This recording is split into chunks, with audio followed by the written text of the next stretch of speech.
Well, I think politically it's very significant. I mean, over the last year or so, we've read lots of sort of premature near obituaries for the Belt and Road about all the problems it's had in Malaysia, Sri Lanka and the like.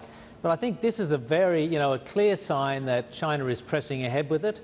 It's not going anywhere. It's a great coup as well before April, when the second big BRI event is going to be held with leaders from many countries in Beijing. So it's really, for Xi Jinping, a signature project. This is good. Secondly, it's a political wedge as well, which China has used the BRI as a political wedge to make its way in areas where it struggled before. So on the one hand, it's very good for China's profile in Italy and the like.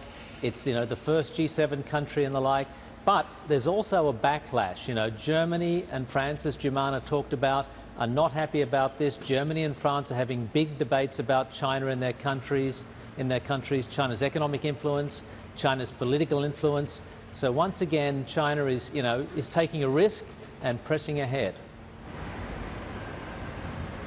And sir, I just want to ask you, of course, let's not forget the context of the ongoing China-US trade dispute that's going on right now. You may have heard one of the White House advisors to the president called this Belt and Road Initiative project a vanity project.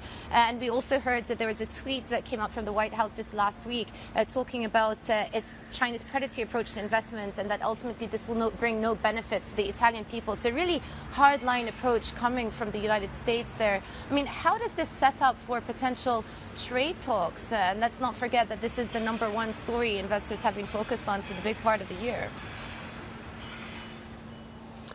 Well, America's problem is you can't fight something with nothing. So they can flail around and complain about Italy signing an MOU with China. I know there's an element of political vanity about it. The figures we've heard talked about here of investment by China and Italy, about $7 billion. That's kind of small change for China.